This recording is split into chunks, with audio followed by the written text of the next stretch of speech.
নবী করিম সাল্লাল্লাহু আলাইহি ওয়াসাল্লাম যখন কাফেরদেরকে দাওয়াত দিতেছিলেন, প্রথম অবস্থায় যখন কাফেরদেরকে দাওয়াত দিবেন, তখন একটি পাহাড়ের উপর উঠছেন। ওইটা মক্কাবাসীদেরকে ডাক দিল, ও মক্কার মানুষেরা, তোমরা সকলে আসো, তোমাদের জন্য একটা সংবাদ রয়েছে। মক্কার সমস্ত মানুষ বিশ্ব নবীর ডাকে সাড়া দিলেন, সবাই পাহাড়ের কাছে চলে আসলেন। রসুল আরবি সরকার দু জাহান বলেন, আমি যদি তোমাদের সম্মুখে বলি এই কথা যে পাহাড়ের অপর পাশে এমন আযাব তোমাদের জন্য অপেক্ষা করতেছে, এমন শাস্তি তোমাদের জন্য অপেক্ষা করতেছে, তোমরা কি বিশ্বাস করবে? তখন সমস্ত মক্কাবাসী বলেছিল, হ্যাঁ, কেন বিশ্বাস করব না?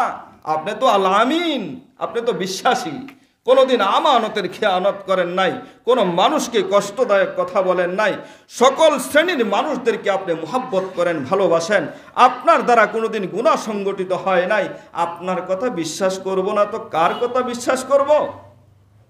তখন পয়গম্বর আরবি বলেছিলেন, হ্যাঁ, যদি তোমরা বিশ্বাসী হয়ে থাকো, আমার প্রতি যদি তোমাদের বিশ্বাস, আস্থা, বিশ্বাস থাকে, তাহলে শোনো, এই দুনিয়ায় শুধু এই দুনিয়া নয়, এই দুনিয়ার পরে আরেকটা জগৎ আছে, সেই জগৎটার নাম হলো আখিরাতের জগৎ।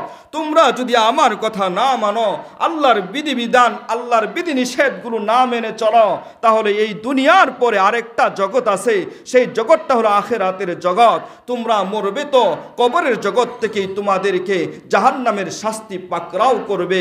অতএব তোমরা আমারটাকে সাড়া দাও এবং আমলের জিন্দেগি করো। কাফেররা তখন কি বলেছিল? এই জন্যই বুঝি আমাদেরকে একত্রিত করেছ? আলাস্তু, এই জন্যই বুঝি আমাদেরকে একত্রিত করেছো তুমি? তার মধ্যে একজন লিডার ছিল, তার নাম ছিল আবুল আহাব। সে একটা বড় পাথর নিয়ে আল্লাহ রসুলের দিকে যাচ্ছিল পাথর মারার জন্য। কারণ তারা আখিরাতের উপর বিশ্বস্ত ছিল না, তারা ছিল কাফের, বেঈমান, মুশরিক। তারা দেবদেবীর পূজা করত, গাছের পূজা করত, মাছের পূজা করত, তারা ছিল পূজারী। তো রসুলের এই দাওয়াত তাদের কাছে গ্রহণযোগ্য হয়নি। আল্লাহ তাআলা বলেন, নবী গো, মনে কষ্ট নিবেন না, যে হাত দিয়ে আপনাকে পাথর মারার জন্য গিয়েছে, আমি আল্লাহ তার দুই হাত ধ্বংস করে দিলাম। তাব্বাত ইয়াদা আবি লাহাবি ওয়া তাব। আবি লাহাব, আপনার এক হাত ধ্বংস করার জন্য যে অগ্রসর হয়েছিল, আমি আল্লাহ তার দুই হাত ধ্বংস করে দিলাম। এজন্য তাকায়া দেখবেন, এই পৃথিবীতে এখন নবী নাই, কিন্তু নবীর ওয়ারিসরা রয়েছে, যারা আলেম উলামাদের বিরুদ্ধে অবস্থান নেয়, কোরআন হাদিসের বিরুদ্ধে যারা অবস্থান নেয়।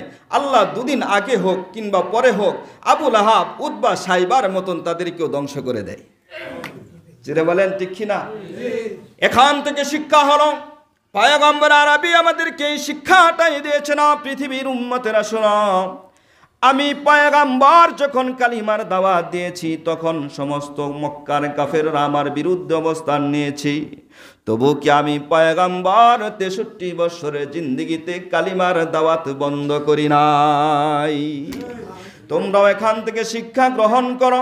আমি নবী নাই, নবীর ওয়ারিসরা থাকবে, আলেম উলামা থাকবে, আল্লাহওয়ালা বুজুর্গরা থাকবে। তারা কালিমার দাওয়াত মানুষের ধারে ধারে পৌঁছাবে, মানুষকে সৎ পথে ডাকবে, অসৎ পথ থেকে বিরত করার চেষ্টা করবে। তাকায়া দেখবা ওই মানুষগুলো 50% মানুষ তাদের বিরুদ্ধে অবস্থান নিবে। কিন্তু মনে রাখিও, যদিও বিরুদ্ধে অবস্থান নিয়েছো, তোমাদের স্থানটা আবু লাহাব, উতবা, সাইবাদের সাথেই হবে।